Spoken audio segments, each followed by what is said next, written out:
Boa noite, tudo bem com vocês?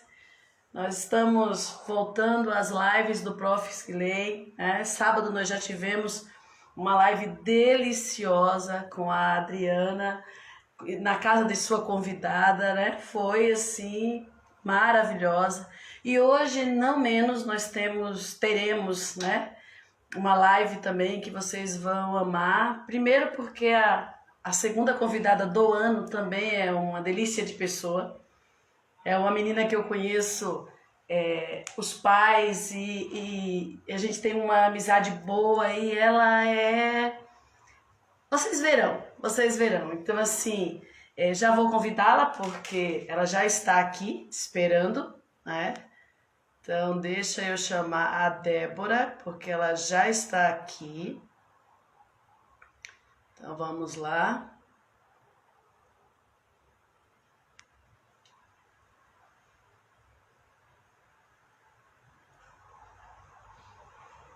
Débora.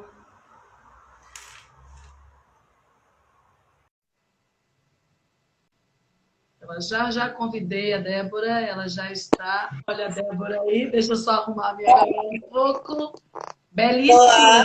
Eu estava dizendo que eu ia receber uma mocinha É. belíssima. Olha aí, gente, não menti. Tudo bom, Débora? Como é que você está? Eu estou muito bem, muito contente de ter sido convidada Ai, e ouvir você falando bem aí de mim. Agora minha expectativa, assim, e assim, eu estava falando bem sobre você e dos que lhe antecedem, porque é uma coisa que você deixa muito clara no seu livro e as pessoas vão conhecer o seu livro, vão conhecer a sua história, e você deixa muito claro isso, né? Que você teve pessoas antes de você que fizeram essa pessoa linda, maravilhosa. Eu gosto muito de dizer que as pessoas são uma delícia, tá bom? Então, é porque as pessoas realmente são, né? Tem muita gente que... então. Um dia desse eu falei para um aluno que ele era uma delicinha. Ele falou, minha vida zerou a partir de agora. Então, Ai, meu assim, Deus. então nós somos os Profs que Leem, um grupo que se uniu para incentivar e trazer propostas de leituras. Vocês já conhecem, muitos já nos conhecem, né? E a cada live a É. gente traz uma pessoa diferente. Esse ano o nosso grupo é a Adriana Guzmão e eu, Cláudia Gomes, né? A Adriana Guzmão no Espírito Santo e eu, Cláudia Gomes, aqui em Sorocaba. E a Dudu Furtado, que é o nosso apoio nesse primeiro semestre, aí, nesse primeiro mês. E hoje nós estamos aqui com essa moça, né? A Débora Mena, que eu conheço o pai, né? Que Que também é também é escritora. escritor, né? Que está aqui, né? Que também é Sim. escritor, que também é uma delícia de pessoa e também é a mãe da Débora. E assim, a Débora é um ser que foi cercado de excelentes pessoas, né, Débora? Com certeza. Eu falo que, assim, o meu pai me ajudou, me inspirou bastante a ser quem eu sou e a buscar bastante conhecimento. Eu vi no livro. Eu falei, gente, que orgulho! Então, assim, a Débora, ela fez letras, né? Mas fez letras em inglês e dá aula de inglês, não é verdade, Débora? Está fez a pós-graduação em língua inglesa e tradução. Acho tão chique ser tradutora, Débora. E é voluntária no Instituto Cristão Liberdade, que é o Marcelo Mena, que é o responsável, não é isso? Isso. Está numa pós-graduação que eu achei muito interessante também, que é semiótica e análise de discurso, que eu sou apaixonada, né? Ai, E eu análise também. de discurso, sabe? Você vê o que a pessoa não diz, principalmente, assim, é um exercício de inteligência que me encanta, né? Com certeza. E assim, o primeiro livro, o livro que a Débora traz hoje é um livro que vai assim, deixar a gente muito. Oh, meu Deus, que delícia! Que é Mulher Virtuosa. Quem a achará? Aí a Débora coloca esse quem a achará, gente, e ela responde: você. Você, mulher, vai achar essa mulher virtuosa. Não é o outro, né? Você mesmo vai achar. Então, assim, e ela tem um escrito no livro que eu gostei muito, eu tinha lido e ela mandou para mim, que é assim, ó, escreva este livro a todas as mulheres que me tornaram quem eu sou hoje e aquelas que virão depois de mim. E aí, Débora, eu lembrei de um texto da Conceição Evaristo, que antes de passar a palavra para você, eu quero lê-lo. Eu também mostrei ele para você, e você falou, Cláudia, tem tudo a ver, né? Tudo a ver. Tem tudo muito a ver, que fala disso também, dos que vieram antes, dos que virão, e dos que estão. Então, o texto diz assim, ó, o texto da Conceição Evaristo, o nome é Vozes Mulheres, né? E diz assim, a voz de minha bisavó ecoou criança nos porões do navio, de uma infância perdida. A voz de minha avó ecoou obediência aos brancos donos de tudo. A voz de minha mãe ecoou baixinho revolta no fundo da de cozinhas alheias, debaixo das trouxas roupagens sujas dos brancos, pelo caminho empoeirado rumo à favela. A minha voz ecoa versos perplexos com rimas de sangue e fome. A voz da minha filha recolhe todas as nossas vozes em si. As vozes mudas, caladas, engasgadas nas gargantas. A voz de minha filha recolhe em si a fala e o ato. O ontem, o hoje, o agora. Na voz de minha filha se fará ouvir a ressonância, o eco da vida, liberdade. Então, assim, esse poema tem tudo a ver com o que você escreveu na abertura do seu livro, né? Então, esse livro é para os que vieram antes de mim e me tornaram isso que sou. E diga-se de passagem, tornaram uma excelente pessoa. E também tornarão as que virão depois. Você terá essa responsabilidade vendo e lembrando das que vieram antes de você. Isso é muito importante. Então, Débora, eu agora deixo que você nos presenteie com o seu livro, com as suas falas, com as suas experiências. E é isso. Agora, para que todos nós conheçamos a escritora Débora Mena. Fique à vontade. Fica até sem jeito de falar depois de tanta coisa bonita que você falou. Eu gostei muito do texto, né, que você me mandou e eu falei que tem tudo a ver com a proposta do livro, porque é basicamente isso, né? Durante toda a nossa vida, a gente é moldado pelas pessoas que vieram antes da gente. Então tem todo um contexto por trás, e até assim, né, falando sobre a minha pós-graduação que eu estou fazendo agora em análise do discurso, é muito disso, de você entender de onde você veio, trazer isso com você, fazer com que o outro enxergue da ótica dele também. E aí você tem um diálogo, que é o que Bakhtin propõe para a gente. É esse dialogismo, essa coisa da conversa, do diálogo, do compreender o outro, de se colocar no lugar mesmo, né?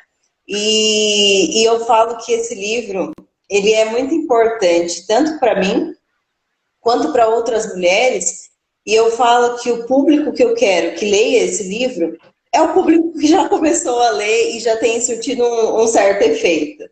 Quando eu coloquei o livro, até teve gente que pediu para mostrar aqui é o livro. Essa capa é belíssima. Ai, maravilhosa. O autor do desenho também, depois eu vou mencioná-lo aqui, ele é maravilhoso e fez exatamente da forma que eu tinha pedido. E eu acho que até condiz com o nome, com o título do texto, que vou falar um pouco, e com a ideia, né? Que é o quê? Quando a gente fala mulher virtuosa, a gente tem uma ideia sobre virtude. Porque virtude é uma palavra que, se a gente pensar dentro do nosso contexto que a gente está inserido, dentro de toda a socialização do nosso gênero feminino, Virtude é uma palavra que tem a ver com aquela bela, recatada, do lar, aquela pessoa que é, ai, muito meiga, muito dócil. E nós sabemos que essa não é uma característica intrínseca ao ser feminino. E eu acho que é isso que é muito importante ressaltar, que essa palavra virtude, ela vem para pegar mesmo esse público que tem essa ideia para poder demonstrar por meio das palavras que estão no livro, por meio das ideias, principalmente sobre o autoconhecimento, que a gente vai falar também, o quanto a virtude, ela não precisa ser essa característica dócil. A virtude, ela pode ser também a independência da mulher, ela pode ser a capacidade de entender as coisas, de ir além. A virtude, ela vai muito mais além do que simplesmente uma qualidade. A palavra virtude, ela tem essa ideia, né, de qualidade, mas que qualidades eu quero para mim? Inteligência, eu quero ser inteligente, eu quero ser empoderada, eu quero ser... Posso ser bonita se eu quiser ser bonita, posso ser o que eu quiser. Então, essa virtude tem muito a ver com isso, né? E aí vem a pergunta do texto, que é quem a achará? Isso. Porque, assim, acho que nós passamos a vida inteira, eu digo assim, por mim, pela socialização que eu passei, que tenho certeza que muitas mulheres também passaram, que a gente passa a vida inteira com aquela ideia de que a gente vai encontrar um príncipe encantado, que vai salvar a gente, que vai estar lá pra gente, e eu falo ainda mais tendo um pai maravilhoso como eu tenho, então eu sempre ficava na expectativa, nossa, vou conhecer alguém maravilhoso como meu pai. Só que a gente precisa entrar na realidade. E a realidade, o que ela mostra pra gente? Que a gente tem que se achar.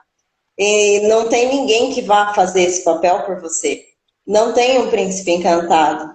E eu gosto muito de uma escritora, que é a Chimamanda, e ela fala num dos livros dela sobre como educar crianças feministas, ela fala sobre essa questão de não dar esses adjetivos para as meninas como princesa, como boazinha, como delicada, porque ela vai viver sempre na expectativa de alguém salvar, de alguém cuidar, de alguém e salvar mesmo, né, nesse sentido.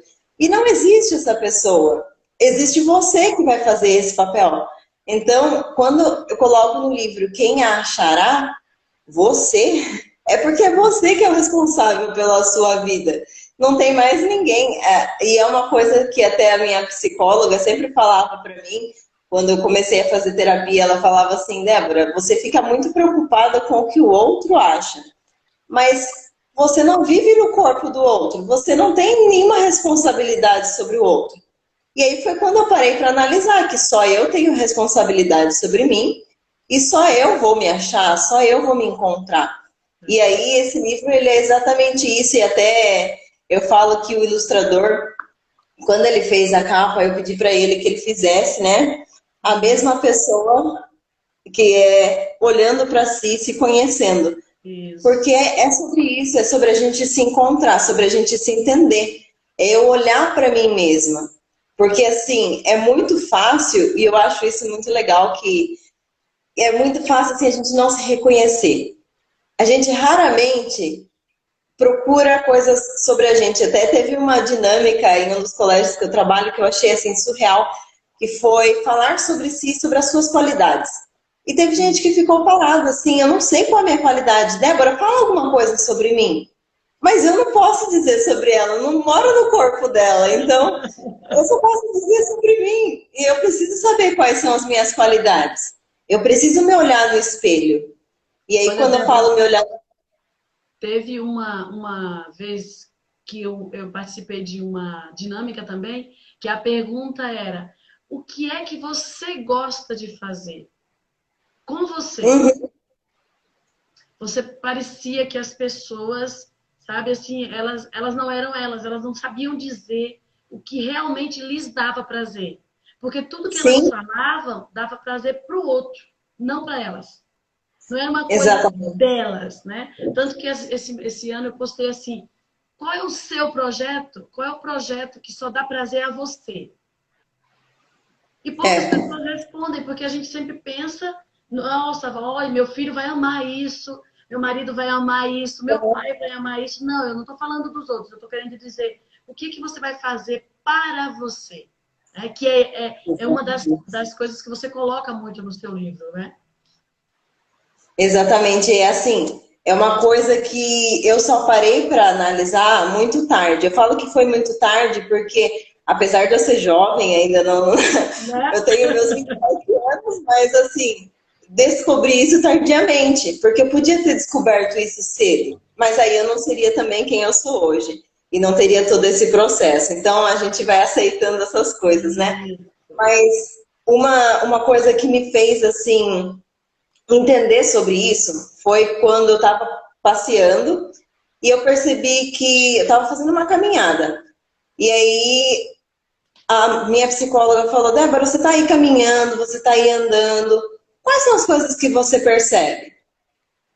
Eu percebo a árvore, eu gosto de ver os passarinhos que estão cantando aqui, tem uma grama gostosa para sentar. Ela falou assim: agora pense, você é uma pessoa que gosta desse tipo de coisa. É isso que você analisa quando você está andando. Você poderia ter me falado, tem muitas casas em volta, tem carros, tem isso, tem aquilo. Mas você falou das árvores, dos pássaros, porque é isso que você gosta.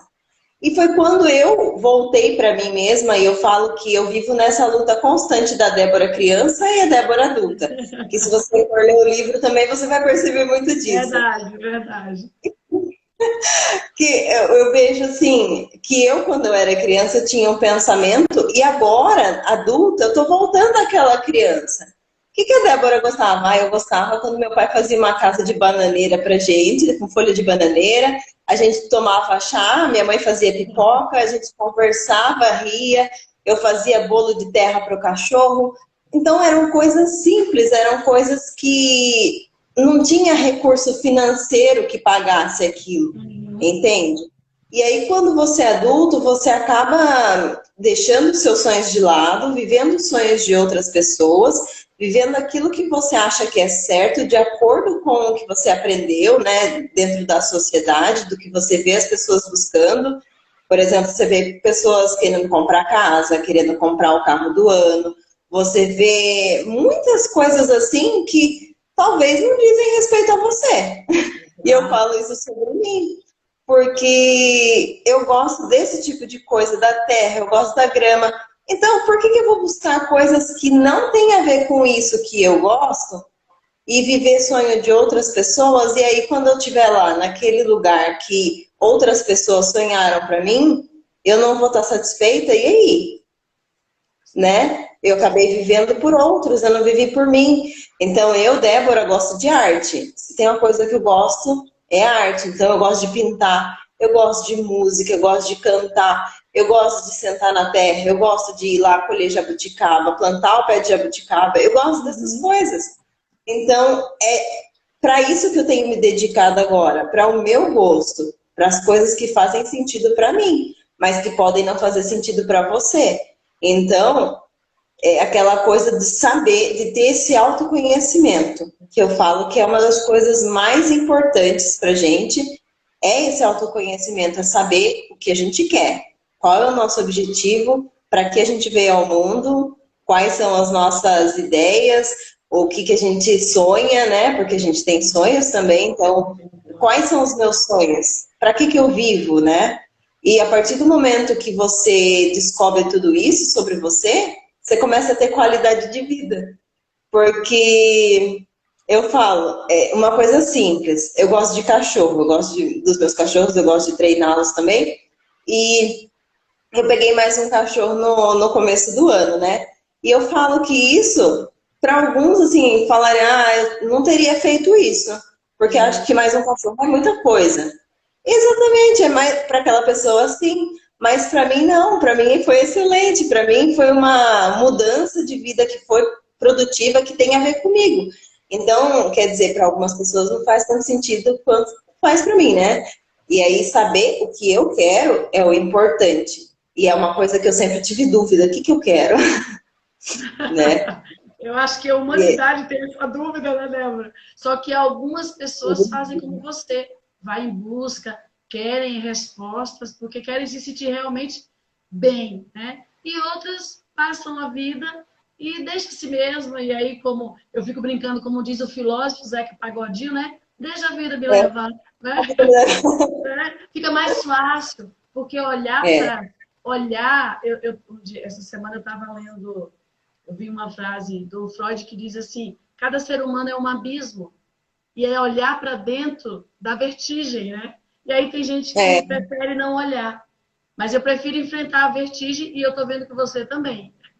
Eu prefiro, com certeza. Eu prefiro me sentir assim. Eu falo, eu prefiro ter experiências ruins do que não ter experiências. Ai, com Que certeza. foi uma coisa que eu sempre briguei muito com meu pai. Meu pai sempre foi do contra, assim, a gente sempre brigava muito por isso.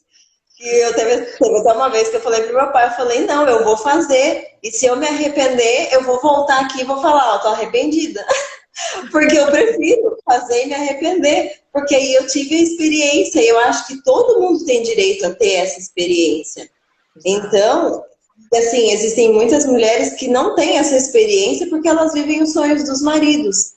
E aí é isso que eu acho que é o ponto e que é muito complicado. Quando você se torna mãe, quando você se torna esposa, você acaba vivendo junto e assim, você acaba sonhando com o outro, né?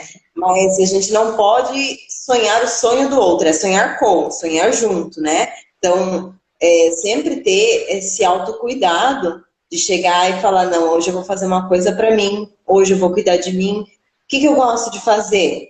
Ah, eu gosto de tomar um banho quente, ficar lá 40 minutos, eu vou fazer isso, porque é isso que eu gosto, não que seja muito, né? Pela falta de água que está, né? Não está muito boa essa ideia, mas vamos pensar assim, que seja uma coisa simples dessa forma, mas é uma coisa que eu gosto, então eu vou me dar esse prazer. E eu acho que é isso, descobrir esse prazer que a gente tem e ir atrás dele e sentir essa felicidade, nem que ela seja momentânea, mas que ela vai te dar um pouco mais de qualidade no resto do seu dia, no resto da sua rotina, sabe? E eu falo que a gente vai se perdendo no outro. E eu acho assim que uma das coisas que eu percebi quando eu estava casada era isso, que eu gostava muito de agradar. Eu sou uma pessoa que gosta muito de. Eu tenho muita empatia, então o que te faz feliz vai me deixar feliz também. Só que eu comecei a esquecer de mim. Eu comecei a viver o sonho da outra pessoa. E aí você acaba vivendo ali o sonho com aquela pessoa. Mas e eu? E eu? Eu tô aqui, tô perdida aqui. Oi, tô aqui. Né? É isso Tô mesmo. aqui, tô um pouquinho perdida. Ah, eu tô lendo o comentário aqui da Andrea. Nós mulheres já somos criadas para olhar o outro e para o outro. Exatamente isso. É isso mesmo. É exatamente isso, e é uma das coisas, um dos temas que eu estava lendo, né, Uhum. de socialização feminina, que eu achei um tema, assim, super interessante, eu achei muito legal isso, né, Uhum. que a gente sabe que uma socialização funcionou quando a gente não questiona os padrões. Isso. Então, você só está vivendo ali naquele padrão, vivendo aquela vida, e você não se questiona sobre as coisas. Então, sua socialização foi 100%. Quer dizer, o patriarcado, todo o machismo ensina a gente que a gente tem que estar ali submissa, que a gente não tem muita voz, que nossa opinião é secundária, que o que a gente quer, que os nossos sonhos, eles são sempre ali de lado, e toda vez assim, um agrado, uma coisinha simples que a pessoa te faça, é uma coisa excelente. Então aquela pessoa é maravilhosa, porque ela te deu o mínimo, né? E aí você não questionar esses padrões te faz uma pessoa assim, ok, você só vai vivendo aquela vida, você não vive para você, você vive pelo outro, né? E aí é isso que a Andrea falou, a gente acaba vivendo com essa crença da gente mesmo, Isso. que colocaram na nossa cabeça, né? Que fizeram ali, deram aquela ideia, a gente vive naquela busca do príncipe encantado e tudo mais, e quando na verdade a busca tem que ser pela gente mesmo, né? Tem que ter essa ideia, né? Exato. E Nós estamos sempre em busca, né? E por isso que às vezes fica essa sensação estranha de que a gente não está chegando em lugar nenhum porque a gente não está vendo o que realmente precisa ver. E o que eu achei muito interessante é de você fazer uma produção de um tema tão atual dentro de uma coisa, né? E eu digo coisa aí, mas dentro de um livro que talvez a gente olhasse antes do seu livro e dissesse, não, aqui nesse livro não tem espaço para feminismo, né? E eu gostaria que você comentasse, eu nem quero dizer o nome, eu quero que você diga o nome do livro, onde você buscou a sua inspiração também, além da sua vida. E assim, porque a maioria das pessoas pensa, não, aí onde a Débora bebeu não cabe feminismo, né? Eu deixo que você nos conte onde foi que você foi buscar os seus exemplos, porque eu achei maravilhoso. Então, o livro, assim, que eu fiz essas pesquisas é um livro, assim, muito antigo, sabe? É muito Que todo antigo. mundo conhece. E o livro que eu busquei foi a Bíblia. E eu falo que foi um livro, assim, que é maravilhoso, mas que muita gente, muitas vezes, lê de forma ou equivocada ou com uma crença que a gente já tem, né? Então, o que é legal da gente fazer é uma leitura, assim, um pouco menos religiosa e um pouco mais aberta para as coisas. Então, quando você lê a Bíblia, você vê exemplos de Jesus Cristo mesmo. E falando sobre o autoconhecimento e sobre Jesus Cristo, eu gosto muito da parte, da passagem, né, que eu até coloquei aqui, vamos ver se eu lembro, se eu deixei certinho aqui, onde em Mateus 26, que fala sobre Pedro, no momento que ele está ali num diálogo com Jesus, tá os dois conversando, Jesus contando que ele vai ser morto e tal, e aí Pedro fala, não, você não vai ser morto não, pode ficar tranquilo, cara, te ajudo, tô lá com você até o fim. Só que o Pedro, ele não tinha uma coisa que Jesus tinha e que Jesus ensina pra gente, que é o autoconhecimento.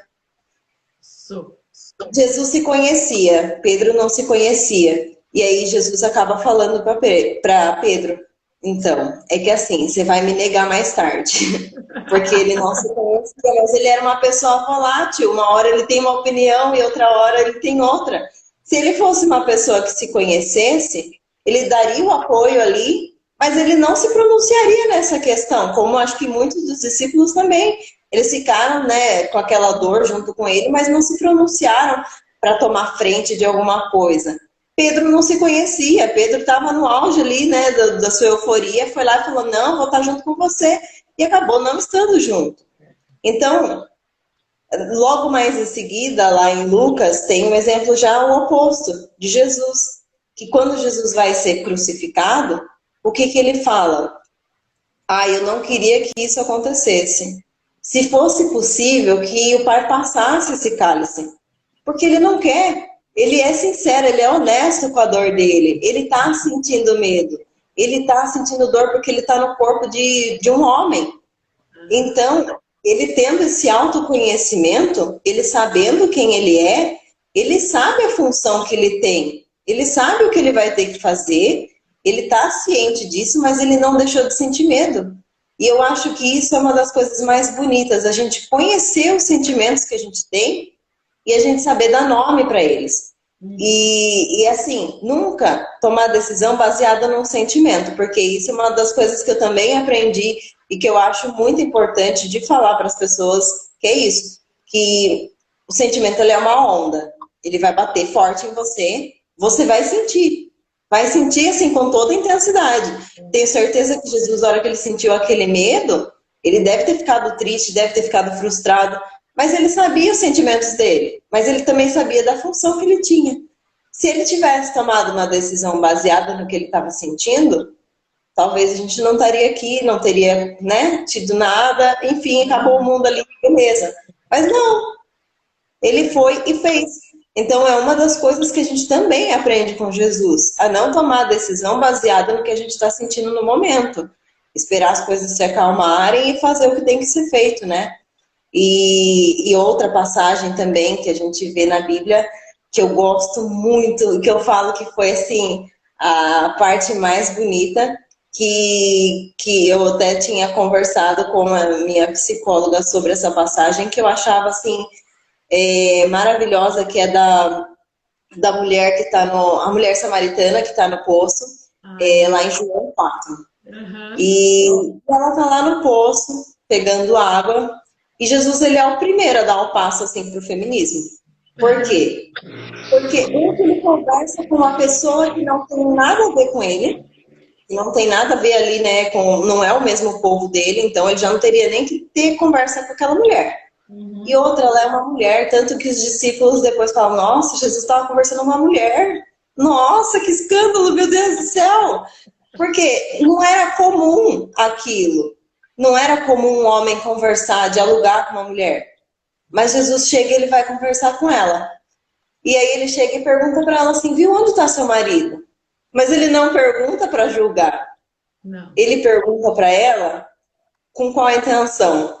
Dela chegar para ele e contar, porque ela estava com uma carga emocional muito pesada e ela precisava se aliviar, ela precisava conversar com alguém. E Jesus ele é muito incisivo nesse ponto. Onde dói em você? Então a gente vai conversar e vamos falar sobre isso. E aí ele chega para ela e fala, cadê seu marido? E ela fala, ai, já tive 5 e o que eu tô não é meu assim, né? Não é bem meu marido.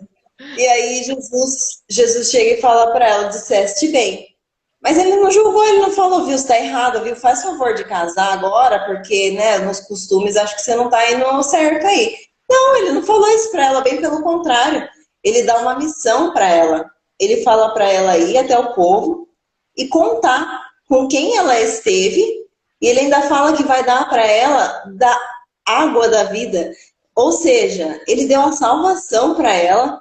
Olha que bonito. Ele deu a salvação para alguém que é considerado assim, nossa, a escória da sociedade, e ele dá para ela a salvação e além disso, ainda pede para ela, ele pede uma coisa para ela que é uma missão para ela fazer, ir lá e falar para todo mundo. Ele dá para uma mulher uma responsabilidade que nenhum homem já tinha dado para uma mulher. Nenhum homem chegou e falou assim, viu, você vai ser uma pregadora, você... Tanto que na igreja a gente não vê tantos espaços assim, né? Hoje até que a gente vê mais, mas antigamente a gente não via tanto espaço assim para mulher. E hoje a gente vê mais, mas Jesus foi o precursor disso. Ele foi o primeiro a dar missão para uma mulher. E até numa das conversas que a gente teve em casa, nos diálogos que a gente até conversou sobre a irmã de Lázaro, né, que quebra ali o vaso de alabastro nos pés de Jesus e lava os pés dele. Ali não é tanto assim uma questão de submissão, mas ela está mostrando para Jesus o quanto ele viu ela, porque ninguém via as mulheres. Então era uma forma dela recompensar, e até como meu pai tinha me explicado, né, que aquele vaso de alabastro, ele servia para o casamento. Então quando a mulher fosse casar, ela utilizava para tomar banho, para ficar cheirosa e tudo mais. E ela utiliza com Jesus. Ou seja, ela deixou o casamento, essas coisas, gente, tudo superficial. É tudo superficial. O que é importante é você ter a sua salvação. Então eu acho que é legal isso, porque Jesus ele mostra que as mulheres elas têm papel com ele. Então não tem esse negócio de ai, os homens são superiores ou algo. Não, vocês são iguais, são todo mundo criação. Tanto que quando a mulher vai ser apedrejada, ele fala, quem não tem pecado, né, que atire a primeira pedra. E todo mundo tinha pecado, mas por que ela estava sendo ali apedrejada? Porque as mulheres não são bem vistas. Então, Jesus mostra que ele está olhando e que ele está vendo. E eu gosto desse diálogo de Jesus com as mulheres, porque ele trata de igual para igual. Ele não faz acepção. E aí é isso que eu mostro sempre no livro, que eu acho muito importante que as pessoas vejam, que Jesus dá voz pra gente. Então ele dá a missão, ele dá o que a gente precisa para fazer as coisas, assim como os homens, ele não vê diferença, né? E aí esse foi assim um livro inspirador, sabe? Eu falo eu falo que assim, dentro da Bíblia a gente encontra esses exemplos. A gente tem assim alguns exemplos negativos também, até porque se a gente pensar, a Bíblia ela é escrita por homens, né? E quando a gente fala escrita por homens, é aquilo que eu te falei sobre a análise do discurso. Isso. Tem a visão do outro, né? E aí a visão do outro, ela é muito importante também, para a gente fazer essa análise. Beleza, ele é um homem inspirado por Deus, ali tem coisas que Deus quis que estivessem. Só que a gente tem que tomar cuidado para não analisar assim de um ponto de vista muito machista. Apesar de ter sido escrito por homens, você tem exemplos de machismo e eu acho que é legal até Jesus entender essa relação que existe do machismo dentro da sociedade. Porque se você for para analisar, muitos dos milagres que Jesus faz é pensando na mulher. Por quê? Existe um milagre que ele faz do filho da viúva. Aquela viúva, ela ia ficar sem nada, ela ia passar fome, ela ia ficar lá jogada pela cidade, quem sabe se prostituir, quem sabe viver de alguma coisa que não fosse assim, né? E aí é que a gente para analisar o quanto Jesus também é consciente da sociedade que ele está inserido. Ele faz o quê? Ele ressuscita o filho dela. Por quê? Porque ele sabia que aquela mulher não teria chance, não viveria na sociedade. E ele tem essa consciência. A mesma coisa quando ele está lá na cruz, ele diz para João, essa é tua mãe. Por que ele diz para João que aquela é a mãe dele? Porque a mãe dele, se você for parar para analisar, era uma viúva e o filho mais velho dela estava morrendo. Ela também ia ser largada. Então ele dá qual papel para João? O de cuidar da mãe dele. Por quê? Porque ele vê os homens como superiores? Não, porque ele está consciente de que a sociedade é machista e ele está consciente de que a mãe dele vai sofrer por conta disso. Então ele não quer esse sofrimento para ela. Então alguém vai ter que fazer isso, vai ter que suprir esse papel. Não, é claro, né?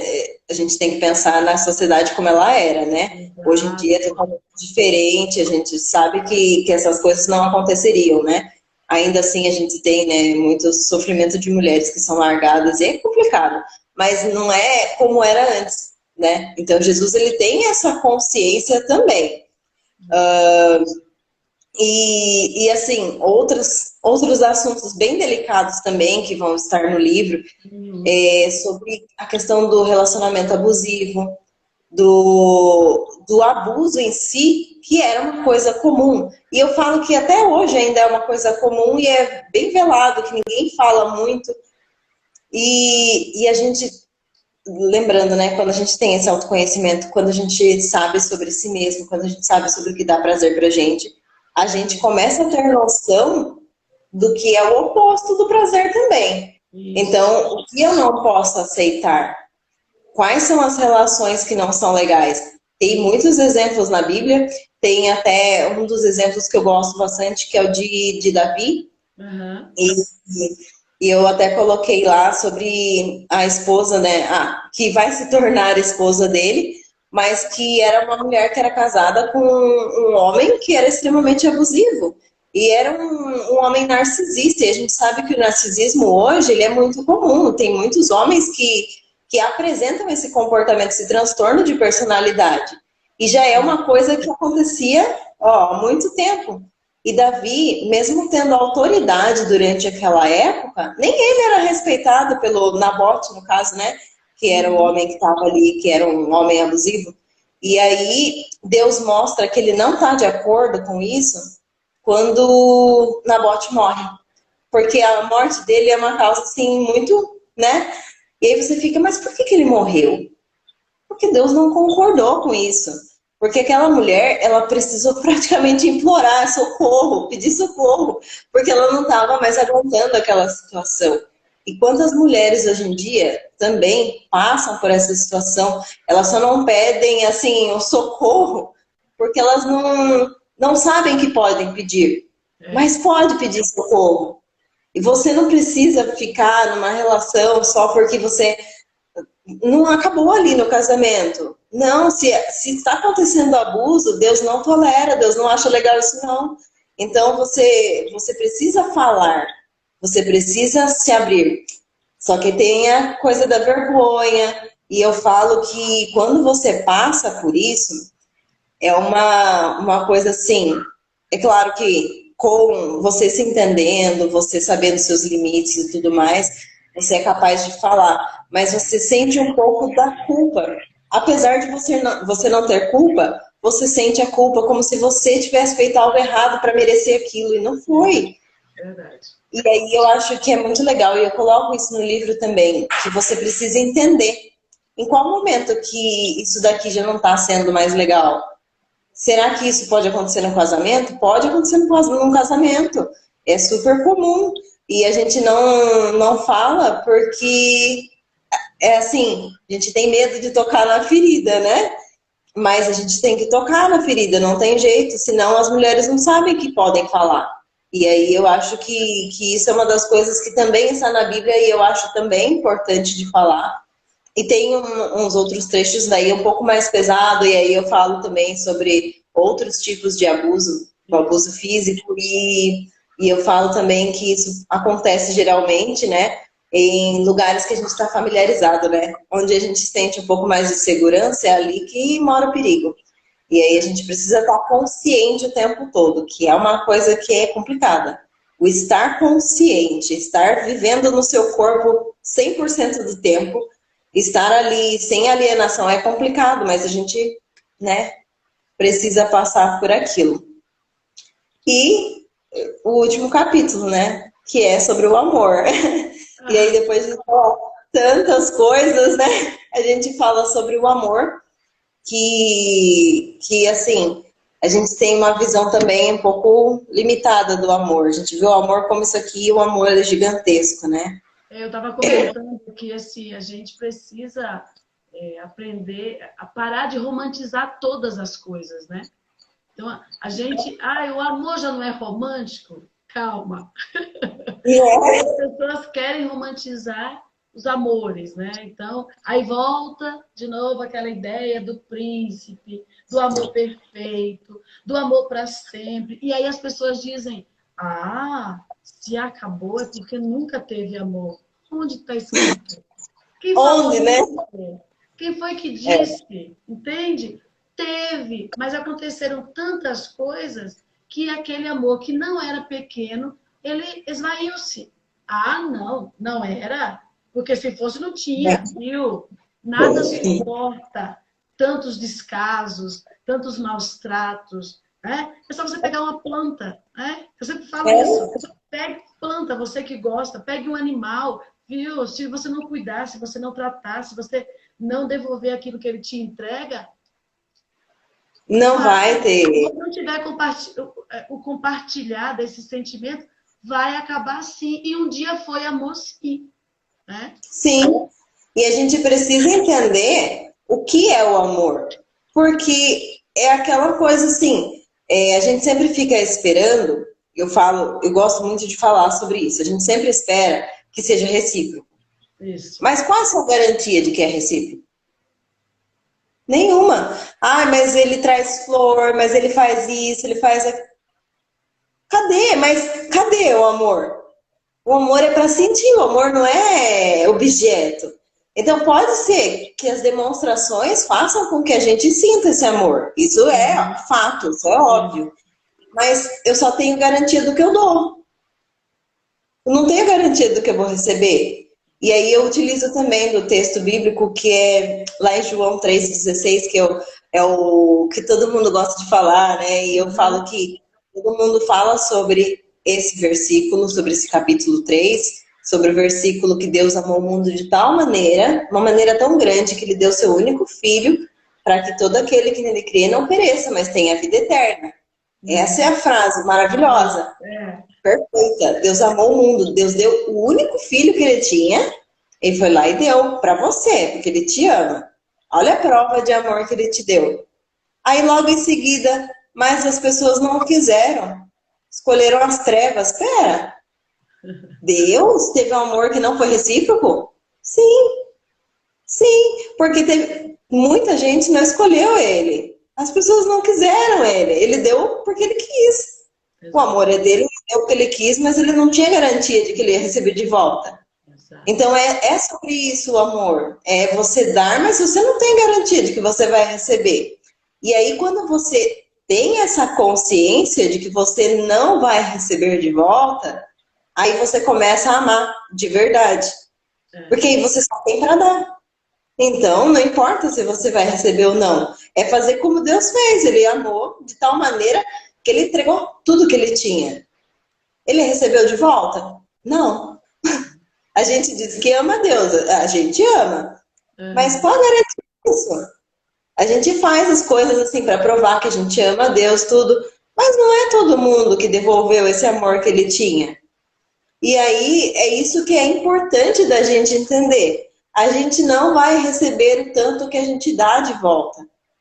Não vai. Por mais que, é como eu te disse, me deu provas de amor. Ótimo, que bom que você se sentiu amada, mas é sobre você amar, não é sobre você.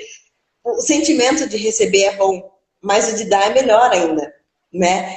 E aí, essa questão, né, de como encontrar o verdadeiro amor, que é a última parte, é sobre você se encontrar. Você volta de novo lá para o começo, para o título do texto, né? Foi isso que eu percebi.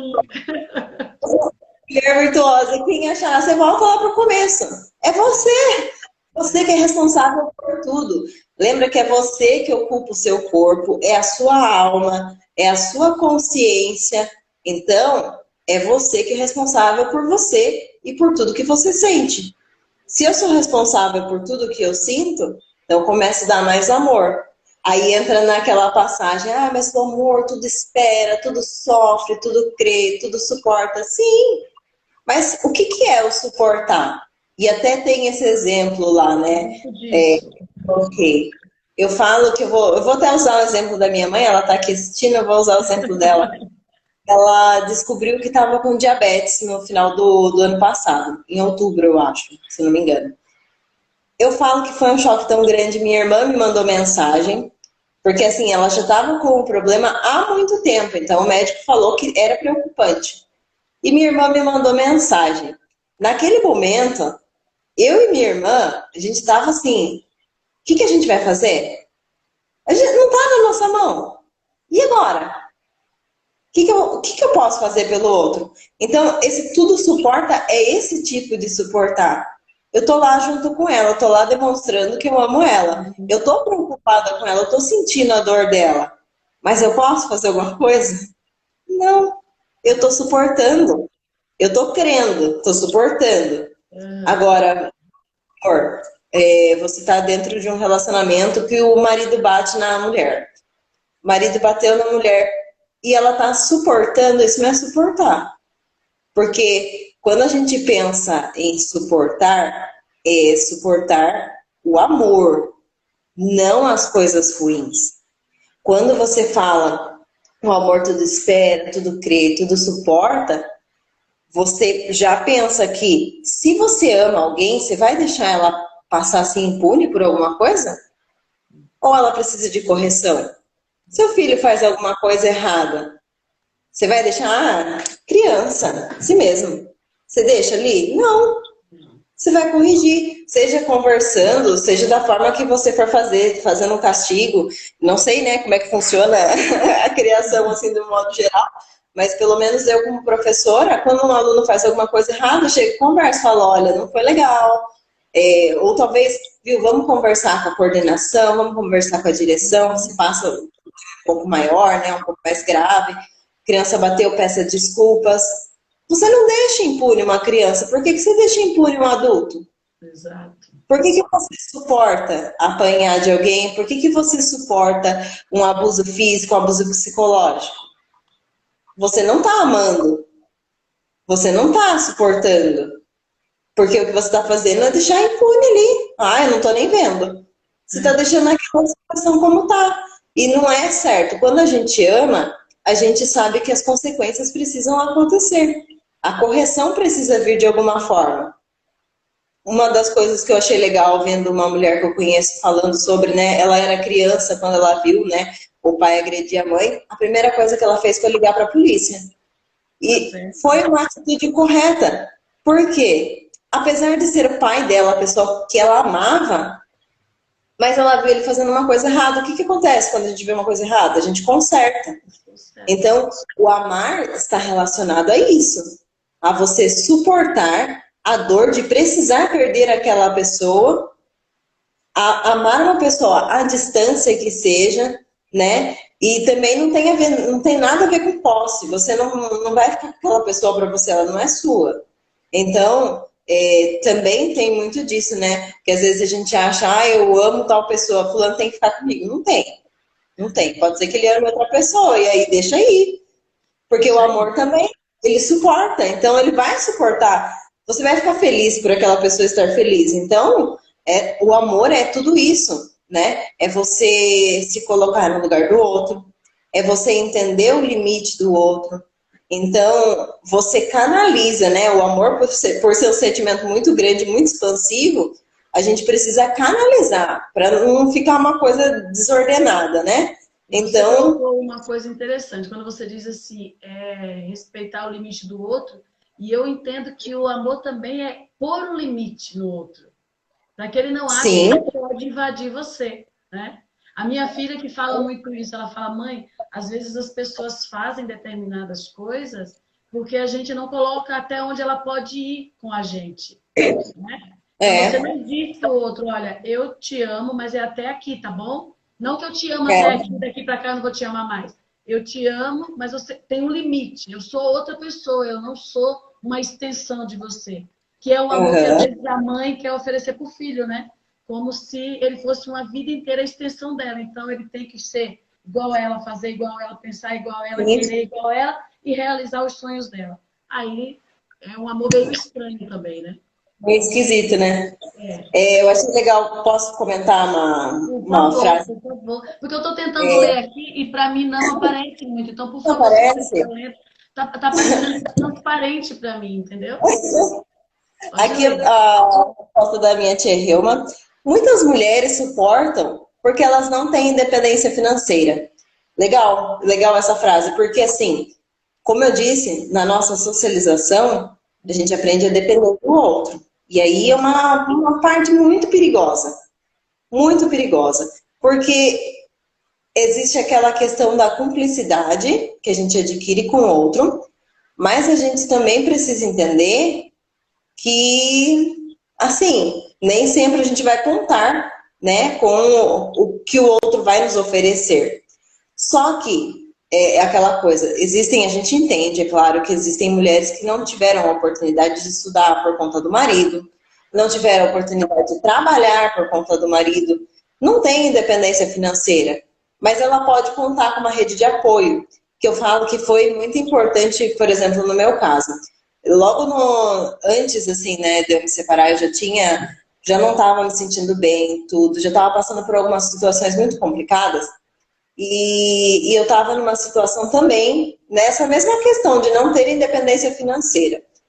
E aí foi quando eu parei para analisar e eu pensei, acho que é hora de eu correr atrás de mais um trabalho, de eu correr atrás de mais alguma coisa para não ficar dependente disso. Mas isso porque eu tive oportunidade, tem gente que não tem oportunidade. Então a gente precisa se colocar no lugar do outro nessa questão também. E aí, quando eu me coloco no lugar do outro, o que eu posso fazer por essa pessoa que está precisando sair e não consegue porque ela não tem independência? Eu posso oferecer abrigo? Vou oferecer abrigo. Eu não posso, mas eu sei de um lugar que pode. O que eu acho que falta muito entre as mulheres, e eu também coloco isso no livro, é essa sororidade. É Isso. você ajudar outras mulheres. Então, eu me coloco no lugar dela e eu vou dar essa oportunidade para ela. Eu, Débora, pode ser que eu não consiga ajudar ela colocando a minha casa, porque minha casa tem 2 cômodos. Mas eu posso dar uma ajuda financeira. Eu posso ajudar ela a encontrar um lugar para ela. Então, eu vou fazer isso. Então, eu acho que é muito disso, dar a rede de apoio. Porque a rede de apoio ela é tão importante que você precisa ter onde se segurar, né? E aí, quando você pensa nessa rede de apoio, pode ser sua família, pode ser seus amigos. E para mim, a minha família e meus amigos, eu falo que eu vi realmente os meus amigos quando eu precisei. Eles falaram, não, né, fica tranquila. Se tudo der errado, você vem aqui pro sítio, você vai lá, não sei aonde, você faz isso, faz aquilo. Porque meus amigos já estavam ali. Eu tinha uma rede de apoio. Eu falo que eu fui muito privilegiada por isso. Eu tinha uma rede de apoio, eu tinha independência financeira, mas tem gente que não tem, a gente precisa dar. E aí é a hora da gente se colocar. Você percebeu alguma coisa estranha? Conversa com a pessoa, fala, viu, tá dando certo, está passando por alguma situação. Se a pessoa se abrir e falar com você, beleza, o que eu posso te ajudar? seja a mão amiga, seja a pessoa que vai estar lá, porque é difícil, é difícil. E tem mulheres, principalmente algumas, a maioria delas, né, são mulheres que têm filhos. E olha quão mais complicado isso é. Quando você vai passar por um processo de separação, tem toda a questão ainda dos filhos. O que eu vou fazer com os meus filhos? Quem que vai dar de comer para os meus filhos? Então, a gente tem que ser essa pessoa que vai estar ali, aquela rede de apoio que essa pessoa vai precisar. Então, mas você precisa fazer com que a pessoa se sinta segura. Porque também não tem, assim, não tem fórmula mágica. A pessoa vai falar assim, eu não vou me separar porque não tenho independência financeira. Beleza, tá, não vou ajudar ela não vai se separar mesmo. Agora você tá vendo que aquela pessoa tá passando por abuso e tudo mais, e a pessoa já conversou com você, seja rede, então chega e fale, olha, quer ajuda? Toma ajuda. Então eu acho que a gente precisa olhar para as outras mulheres com um pouquinho mais de carinho, um pouquinho mais de cuidado, e perceber, apesar de assim, né, até tem aqui educação financeira, é super importante isso, a gente precisa ter essa noção, mas tem gente que não teve oportunidade, e a gente precisa entender isso também, e eu falo que é muito complicado, porque eu sempre tive oportunidade, apesar de eu participar de uma minoria social que é ser mulher, mas eu sou branca, eu tenho, assim, de certa forma, tenho muitos privilégios, e eu preciso enxergar meu privilégio e ajudar. Entende? Porque tem gente que não tem privilégio algum. E aí, eu falo que a maioria das mulheres, né, que passam por essas situações, elas não têm esse privilégio. Elas não estudaram, elas não tiveram a oportunidade de fazer algo, porque elas foram tão bem socializadas na sociedade que elas adquiriram papel de mãe, de cuidadora, e é isso, sabe? E elas não têm um retorno. E assim, a pessoa se abre para você porque confiou, e aí dependendo, né? Dependendo, principalmente quando a gente encontra as pessoas que estão muito ligadas numa religião, mas uma religião que não mostra as coisas um pouco mais claras, aí a pessoa fala assim, vai orar. É, é complicado. E assim, uma coisa que eu achei muito bonita, vou falar de novo, vou falar sobre meu pai de novo, Pode falar, Débora, fica à vontade. pai e minha mãe, eu falo que eles são, os dois são meus heróis, eu vou falar sempre sobre, assim como minha irmã também, é uma pessoa que me ajudou, inclusive o título, tá? Créditos à minha irmã, que foi a ideia, ela que teve ali a ideia, a identidade, ele falou, por que você não coloca esse título? Minha família é assim. E eu falo que teve um caso que tivemos um problema de uma família que estava passando por esse processo de separação. A esposa não tinha independência financeira, mas ela tinha um apartamento. E aí ela estava abandonada. E aí? Meu pai tinha lá o instituto. E agora? Ele podia só falar assim, você vai ter que procurar alguém da sua família para te ajudar. Faz aí alguma coisa, dá teus pulos. Mas não, ele chegou e falou assim, você pode ficar aqui essa noite. Fica você, sua filha, vocês vão ficar bem abrigadas. A menina chorava, a menina teve o apoio ali da minha irmã, que ficou conversando com ela a todo momento, que ficou junto. Então eu falo que é isso, é você dar o suporte necessário. A pessoa já está fragilizada numa situação. Se você não der um lugar para ela dormir, uma comida para ela comer, o que você vai fazer? Qual é a sua função? Exato. Essa é a função da igreja. Eu falo que é esse o papel que Deus deu para todo mundo dentro da igreja, não só para uma pessoa, para todo mundo que está dentro da igreja, que é o de cuidar das viúvas, cuidar nem que sejam das mulheres que estão separadas porque passaram por algum abuso. Então, é o cuidar, é ter esse olhar, esse cuidado com essas mulheres. Então, é uma coisa que eu achei maravilhosa, que eu falo, eu sempre vou falar sobre isso. Porque foi um exemplo para mim que foi muito forte. Eu falei, nossa, meus pais estão com uma mulher e uma criança em casa, né, cuidando delas, ficaram lá na casa. Na época estava muito frio ainda e não tinha colchão nem nada.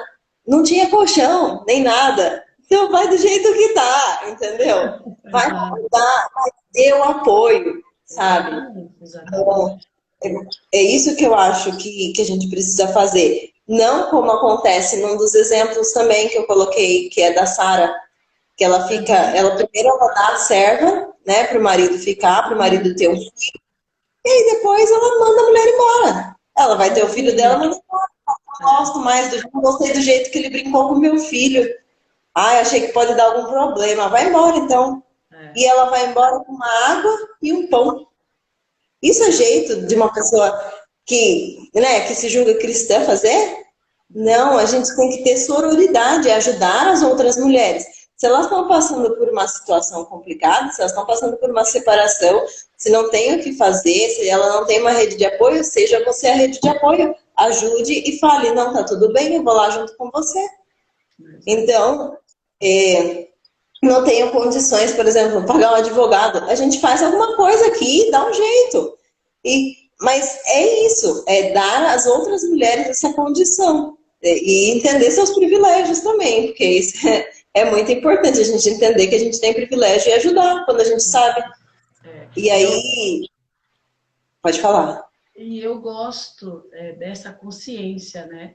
De assim, não, eu posso ajudar.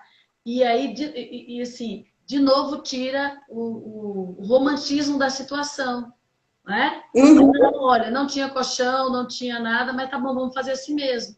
Ah, não, se eu tivesse no instituto um lugar especial, né? Eu ajudaria, mas não tem, não posso fazer nada. Não, é melhor estar deitada no banco ali, protegida, do que numa cama correndo risco. Exatamente. Exatamente. E ainda experienciei outros casos, assim, enquanto eu estava escrevendo o livro, muitas mulheres, eu falo que foram algumas coisas, assim, que foram muito, sabe, foram conectando os elementos ali e me trazendo algumas coisas à luz. Que teve uma mulher que, inclusive, falou que ela estava passando por uma situação complicada e ela teve que sair fugida com o filho, porque o marido estava atrás dela, querendo matá-la. Entende a complexidade? Exato. E ela não tinha rede de apoio. Aí eu te pergunto, ela separou? Não. Não tinha ninguém lá por ela. Eu moro em Sorocaba, ela mora em outra cidade, o que eu posso fazer? Entende?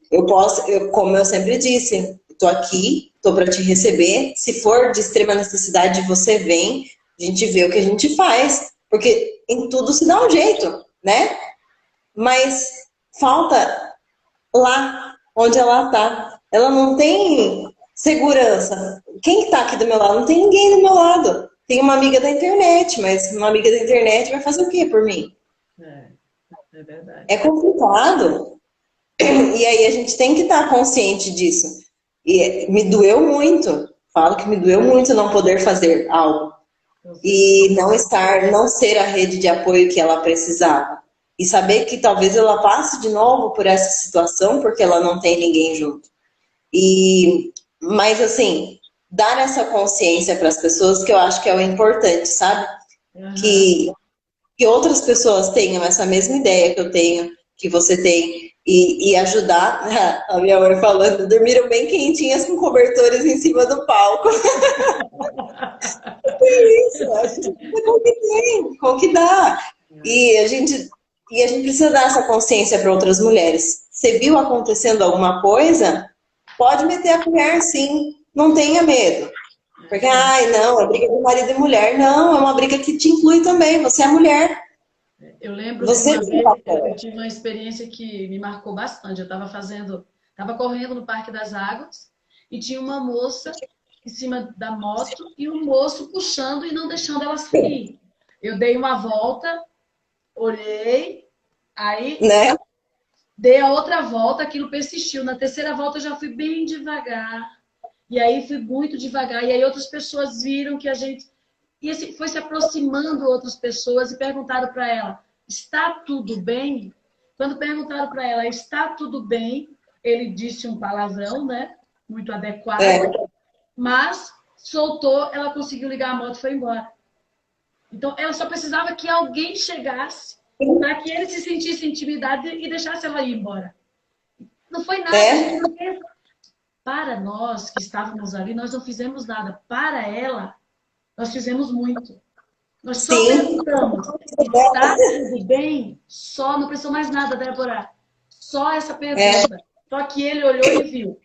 viu a mim, viu a mais 2, 3 mulheres e viu que outros homens estavam vindo. Foi o suficiente. Entende? É, exatamente isso. Não foi A gente muita precisa coisa. ter essa consciência, né? De saber que é uma ajuda, uma coisinha simples. Ou como você disse, tá tudo bem? É uma palavra, uma frase. Exato. E você salvou a vida de uma mulher. Quantos casos a gente tem de feminicídio hoje? Por que que acontece tanto? Porque Exatamente. ninguém tá lá por elas, não tem rede de apoio. Hoje eu estava vendo notícias horrorosas. Por quê? Porque aquelas mulheres não têm rede de apoio. E é isso que é importante a gente ter de consciência, que a gente tem que ser. Não é esperar, ai, mas ela não tinha família. Não, ela não precisa da família dela, precisa de você, né? É você que tem que estar lá por ela. Então eu acho que é isso que também é muito importante a gente entender, né? Nosso papel, nossa função Com em certeza. ajudar outras mulheres. E escrever esse livro, para mim, é cumprir uma dessas funções, que é o de ajudar. Porque quando eu dou um material assim para alguém, e essa pessoa, mesmo que ela não concorde com tudo que está aqui dentro, ela pode não concordar com tudo que está aqui, mas eu estou dando autonomia para ela. Eu estou Exatamente. dando um olhar para ela diferente, para ela conhecer, para ela saber que na Bíblia tem amor, na Bíblia não tem exclusão, na Bíblia não tem só opressão, na Bíblia tem amor. Então, continua lendo o seu livro, continua lendo a Bíblia, continua indo para a igreja, mas tenha consciência, saiba do seu papel como mulher, se entenda, se cuide, né? Tenha o autoconhecimento, saiba as coisas que você gosta sobre você e que você sente prazer, para que as outras pessoas cheguem perto de você e gostem da sua presença, mas que isso não seja fundamental na sua vida, né? Que as Isso. outras pessoas não sejam fundamentais, que seja você o protagonista. O protagonista. E tem uma questão na Bíblia que eu acho que as pessoas não prestam muita atenção, né? Quando está escrito ama ao próximo como a ti mesmo. Exatamente. Então, Como assim mesmo? Se você não se ama, primeiro é para você esse amor. E aí, tendo ele, você pode oferecer. E aí, às vezes, as pessoas falam, nossa, fulano não gosta de ninguém, fulano não sei o quê, lalalala, que a gente adora ficar apontando dos outros, né? Ai, não sei, mas aí quando você vai, mas aí quando você vai observar, viu? O problema é muito maior. Não é que o fulano não gosta do outro, o fulano não está bem com ele. E aí não tem é, jeito, não tem como, né? Não tem como. exatamente. Eu só posso oferecer aquilo que eu tenho. Então, se eu me amo, se eu cuido de mim, se para mim esse amor, esse cuidado funciona primeiro aqui, eu consigo dividir, eu consigo amar as outras pessoas também. Exatamente. Então, é exatamente isso, sabe? Amar o próximo como a si mesmo. Então, é se olhar primeiro, olhar lá no espelho, olhar para você. Gosto disso que eu vejo? Não gosto. Então, vou ter que mudar alguma coisa. Se eu não estou gostando do que eu estou vendo, alguma coisa está errada. E como se a minha psicóloga falava, ó, nosso corpo reage, nosso corpo fala. Se tem alguma coisa errada, seu corpo vai falar. De repente, às vezes, né, a gente tem algumas situações da vida que a gente não se enxerga ali naquela situação, a gente não gosta de si mesmo. Às vezes, quando você fala alguma coisa, alguma mentira, uma coisa que não diz respeito a você, mas aí você não se vê, aí é hora de você parar e falar, o que eu posso mudar? Para mim, não para os outros. Como que eu posso me amar? Né? E de que forma que eu posso me ver melhor? De que forma que eu posso me cuidar? Então, a gente precisa parar e olhar para si mesmo também. Exatamente. Débora, nós estamos chegando ao finalzinho aqui, né? Que a gente já... Nossas lives, elas duram uma hora, né? Mas, assim, você colocou com muita tranquilidade e propriedade as questões que você traz no seu livro, que assim, quem tiver a oportunidade de lê-lo vai ter essa facilidade, porque tudo que você está dizendo aí eu vi, né? Então não é... Você escreveu para que fosse realmente... Isso também eu achei interessante, que você teve esse cuidado que o seu livro fosse acessível, né? Que as Uhum, pessoas lessem e entendessem. Que não precisassem sim. fazer uma interpretação assim, difícil. Meu Deus, o Sim, que a Débora quis dizer com isso? E isso também é um cuidado com o outro. Porque se você quer alcançar essa pessoa que já está sofrida, que já está cheia de questões, a sua escrita simples, a sua escrita fácil de ser feita, isso também é um jeito de ajudar, não é verdade? sim. E eu falo que esse era o meu maior cuidado em escrever. Eu falo que me doeu muito, e eu até estava falando muito disso hoje em casa com os meus pais. Assim, me dói muito escrever, porque eu tenho que reviver algumas situações que para mim não foram legais, que não foram boas. E principalmente escrever e falar sobre traumas que eu tenho me fazem voltar naquele dia. Só que eu tenho que mostrar exatamente como foi para você entender da mesma forma, né? E aí é aquela coisa, mostrar a Bíblia de uma forma didática. A gente está Uhum. lidando com pessoas que às vezes não vão ler a Bíblia lá com aquelas palavras toda bonita, toda chique, toda, né? Chique que a gente não tem muito acesso, né? Uhum. Mas a gente entende exatamente o que está escrito. Então precisa ser um pouquinho mastigado para você entender exatamente o que queria ser mostrado ali para você. Então, Exato. fazer esse aglomerado de coisas, falar sobre minhas experiências, ao mesmo tempo colocar textos bíblicos, colocar textos feministas também, colocar dados científicos para as pessoas tocarem, para as pessoas entenderem que é uma realidade, é importante, né? Exatamente. Obrigada Então, aí pelos comentários. então, assim, gente, a gente teve aqui, eu disse que seria uma delícia. E eu tenho certeza que todo mundo concorda comigo. Mas antes de nós dizermos tchau, eu gostaria que a Débora pegasse o livro dela, por favor. O seu livro, você pega, Débora, por favor. Como o meu livro, ele está em PDF, eu não vou pegá-lo aqui, mas eu vou mostrar o livro onde a Débora bebeu muito para escrever. Né? Então, assim, esses dois livros têm muito em comum. Né? E, assim, eu gostaria que nós temos uma rede de apoio, que é a Adriana Guzmão, o Gustavo. Então, assim, que vocês tirem a foto enquanto nós seguramos os dois livros. Né? Isso. Tirem a foto, por favor. Obrigada. E assim, vocês estão segurando a Bíblia, porque muito do que você lerá no livro da Débora, né? Ela se baseou aqui. E é por isso que ele é tão precioso também. Então, Débora, eu agradeço muito a sua Eu que participação. agradeço. Eu espero que essa seja a primeira de muitas. No que depender de mim será. Já falo pelo Prof. Skillay. Você já está convidada para voltar, né? Nós teremos seu pai daqui a alguns dias, a um mês, eu acho.